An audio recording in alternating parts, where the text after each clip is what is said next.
terkadang seperti itu. Jadi mau offline ataupun mau online, sebenarnya ketika kalian membuka sebuah presentasi itu kalian buka dengan sapaan yang benar-benar menggugah dengan gestur tubuh yang menyenangkan. Assalamualaikum, selamat pagi. Nah seperti itu. Assalamualaikum, selamat pagi semuanya. Itu semuanya gestur. Jangan assalamualaikum, selamat pagi, saya dari kelompok. Orang udah males juga ya mau ngedengerinnya. Jangan kan.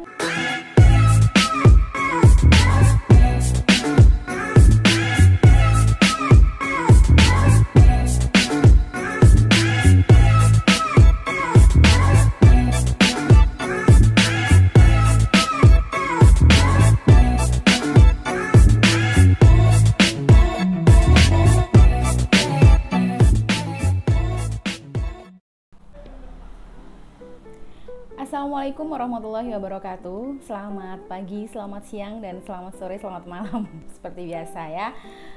Baik, kali ini kembali lagi di channel saya di kelas Bu Wenti Krisna. Kali ini saya akan membagikan tips dan hal-hal yang perlu diperhatikan ketika kita berpresentasi online. Seperti yang kita tahu bahwasannya di semester depan, baik yang mahasiswa atau siswa, kalau siswa udah masuk mungkin ya, mahasiswa memasuki semester baru nanti di semester ganjil, kemungkinan besar itu akan masih memakai sistem daring ataupun online. Jadi apapun nanti yang akan diberikan oleh dosen biasanya akan berbentuk online ataupun daring tersebut. Salah satunya yaitu adalah presentasi. Nah, presentasi ini ya cukup sulit juga sih ya sebenarnya. Kalau umpamanya presentasi di online itu banyak sekali kendalanya. Tapi hal-hal apa saja yang perlu kita perhatikan agar bisa meminimalisir ketidaknyamanan kita ketika kita berpresentasi online. Baik, langsung saja. Apa saja sih yang harus dipersiapkan ketika online presentation atau presentasi online? Ini bisa digunakan juga ketika kalian ujian ataupun presentasi di kelas. Maksudnya pas perkuliahan gitu ya. Jadi yang apa sih yang perlu diperhatikan? Yang pertama kali, ini masih persiapannya ya. Pastikan yang pertama adalah memang data atau kuotanya ya. Jangan sampai nggak ada kuota kalian mau presentasi. Halo ya. Kuota atau datanya kalian persiapkan secukup atau kalau bisa lebih dari yang dibutuhkan. Misalnya kalau kalian mau presentasi nanti ujian, sidang, proposal, magang, skripsi dan lain sebagainya, itu kira-kira berapa sih? Jadi disesuaikan ya kuotanya, jangan kamu tinggal sedikit nekat untuk kalian tetap untuk skripsi ataupun sidang gitu ya. Jadi persiapkan kuota atau datanya. Yang kedua adalah simpan data baik di flash disk ataupun di komputer kalian masing-masing. Jangan hanya satu tempat, takutnya terjadi banyak sekali ya memang hal-hal yang tidak diinginkan ketika kita tuh mau presentasi, data hilang, data nggak kebaca, padahal itu online.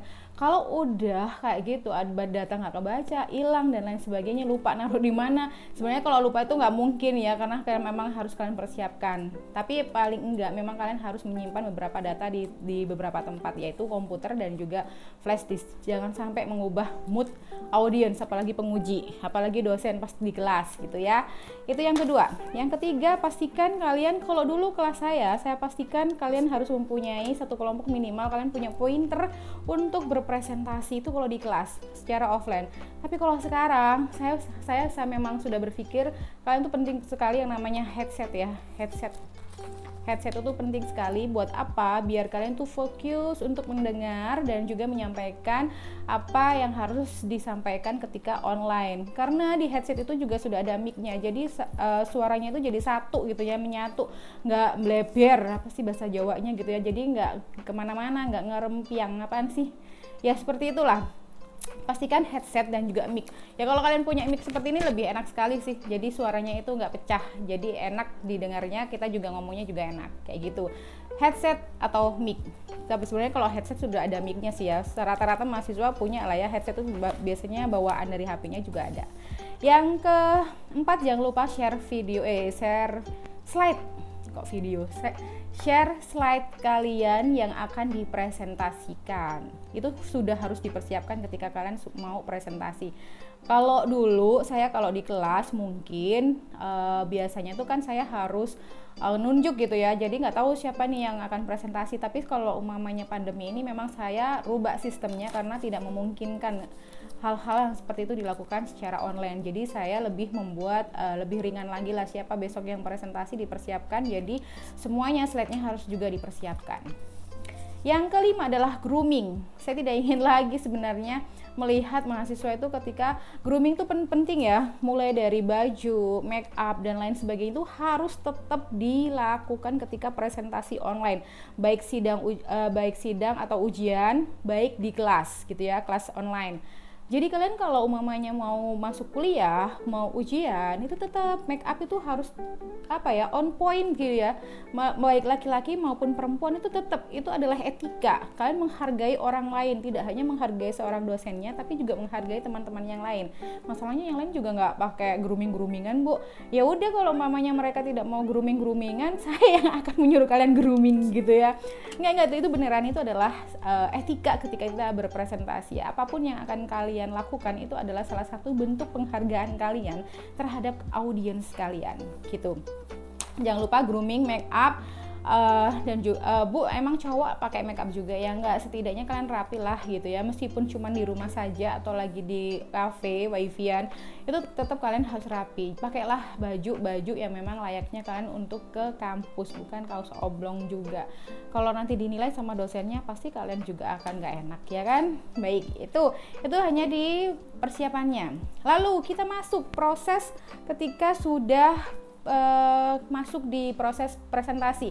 Apa yang harus dilakukan? Yang pertama adalah jangan lupa ucapkan salam. Ya, kalian mau assalamualaikum, selamat pagi, gestur itu harus juga mengikuti kata-kata yang kalian lontarkan.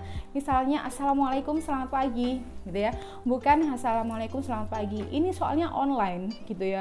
Online tuh sebenarnya bagi sebagian orang tuh males gitu ya, udah presentasi ngomong tak begini-begini. Nah, itu kan harus bisa bisa menambah moodnya si audiens agar mau mendengar kalian presentasi secara online. Offline aja kurang karuan ya, yang ada yang mau dengerin terkadang seperti itu.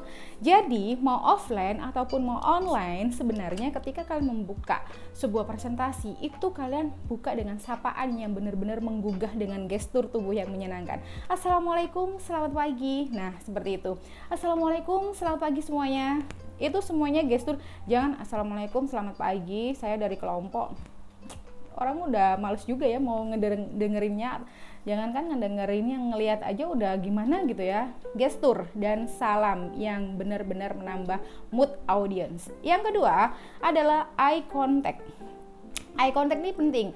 Sebenarnya kalau eye contact ini kan kita harus ngelihatnya di webcam ya, di kameranya gitu, webcamnya gitu ya. Itu sebenarnya eye contact. Kita kan nggak ngerti ya, nggak mungkin satu-satu ngelihat di mana. Tapi percayalah kalau kalian lihat di webcamnya itu seolah-olah kalian tuh sudah melihat semuanya. Kalian benar-benar memperhatikan semua audiens di webcamnya. Jadi jangan kemana-mana. Sebenarnya nggak enak juga sih, kayak apaan sih kok ngelihat ke webcam. Tapi itu sebenarnya nggak pakem ya kalau saya bilang di webcam ya, karena tidak semua orang bisa stay ngelihat di webcam terus menerus, karena mereka buat kok nggak enak ya udah deh, kalau memang tidak mau di webcamnya, mungkin kalian benar-benar mau lihat wajah kalian, saya ini udah bener nggak ya, muka saya seperti apa sih, itu ya nggak apa-apa juga. Tapi yang jelas eye contact itu kalian lihatnya di webcamnya, itu jelas sekali kalau kalian itu akan melihat semua audiens gitu. Yang ketiga adalah speed, guys. Ini penting sekali ketika kalian presentasi online, usahakan sekarang kalau umamanya mau berbicara jangan terlalu cepat ya. Intonasi dan speed ini penting sekali buat kalian. Apalagi kalau umamanya ini sebenarnya keempat ya, intonasi saya langsung aja ya. Ketiga dan keempat adalah speed dan intonasi. Jangan terlalu cepat, jangan juga terlalu lambat. Ini kita pakai online, sudah nggak nyaman sebenarnya. Jadi usahakan berbicaranya benar-benar ya tidak pelan-pelan banget gitu ya, tapi benar-benar tertata. Misalnya kita berbicara mengenai public speaking. Public speaking memang benar-benar diperlukan. Biasanya kalau kalian bicaranya atau menyampaikannya public speaking memang benar-benar jadi nggak enak banget didengarnya gitu ya. Usahakan ketika presentasi tenang dan juga nada dan juga speednya benar-benar diatur, jangan terlalu cepat gitu ya. Intonasi pun memang harus dijaga. Ini soalnya tidak semua orang mempunyai sinyal yang bagus di tempatnya. Jadi kalian benar-benar harus bisa menggunakan intonasi sebaik mungkin. Kalau kalian bilang A ya A, B ya B, jangan kalau orang Jawa bilang ngedumel gitu. Apa sih? Ya seperti itu yang nggak jelas. Jadi kalau umpamanya kalian mau bilang pemasaran, pada hakikatnya, nah semuanya ikut tuh, gestur ya, bahasa tubuh semuanya itu ada semuanya. Ingat, speednya dikurangin atau jangan terlalu cepat, yang sedang-sedang saja. Intonasinya harus diperjelas ya. Yang selanjutnya adalah penggunaan kata-kata yang mudah dimengerti. Jangan terlalu banyak menyingkat kata atau kata-kata yang disingkat itu tidak dipahami oleh audiens. Gunakan kalaupun ada kata-kata itu disingkat, itu kalian harus ngasih tahu apa itu kepanjangannya gitu ya.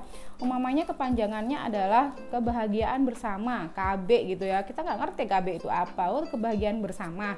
Nah kayak gitu ya. Jadi kalian harus benar-benar memakai kata-kata yang mudah dimengerti dan dipahami oleh audiens. Kalaupun ada yang disingkat atau bahasa asing, tolong juga dijelaskan sedikit gitu ya.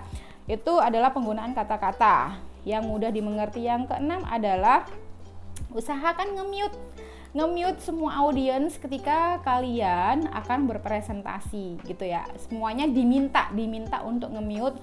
Pastikan semuanya sudah tidak ada audio yang nyala. Audionya harus sudah mati ketika kalian presentasi. Tapi terkadang ketika audio mati itu kalian itu agak gimana gitu. Ini ada yang dengerin nggak sih ya? Ini ada yang dengerin saya nggak sih ya? Ini sebenarnya mereka memperhatikan saya nggak sih? Ya syaratnya audio mati tapi video harus tetap nyala. Ya, kita harus meminta kepada audiens untuk tetap menyalakan video tapi mematikan audionya agar kita bisa memastikan kalau mereka masih ada di sana dan memperhatikan kita. Paham ya? Audio dan video. Audionya dimatikan, videonya tetap dinyalakan ketika kita berpresentasi. Yang selanjutnya, ketujuh ya. Oh, sudah tadi. Yang kedelapan adalah PPT yang jelas. Ini penting ya, karena kita sudah di online, jadi kita tidak bisa banyak cara untuk bisa berdiskusi atau kita berinteraksi langsung lebih nyaman. Itu kita nggak ada kesempatan seperti itu. Ya kesempatannya adalah ketika kita sudah selesai presentasi, kita akan berinteraksi itu pun lewat online gitu ya. Memang banyak kekurangannya. Makanya pastikan kalian membuat PPT yang menarik dan enak dilihatnya. Jangan tekstual banget. Ini mau ujian, mau di kelas, jangan tekstual. Ya, itu sudah membuat semakin boring ataupun membosankan untuk audiens. Pastikan kalian memilih template yang bagus, warna yang memang benar-benar menarik, dan juga isi atau kontennya itu benar-benar PowerPoint, bukan power text gitu ya. Pastikan PPT kalian benar-benar menarik, mulai dari template, warna, dan juga isinya. Jangan template dan warna semuanya tulisan, tidak seperti itu ya. Pastikan PPT kalian bagus. Yang terakhir adalah jangan lupa, ini yang paling penting sih buat saya sih sebenarnya. Yang penting adalah penutup sih buat saya. Penutup ketika kalian bilang ucapan terima kasih, itu tidak boleh mengucapkan terima kasih biasa aja. Terima kasih itu saja yang bisa saya sampaikan. Wassalamualaikum warahmatullahi wabarakatuh. Ingat, closing itu adalah ujung tombak kalian, bagaimana kalian akan bisa mengetahui mereka antusias tidak terhadap apa yang kita sampaikan.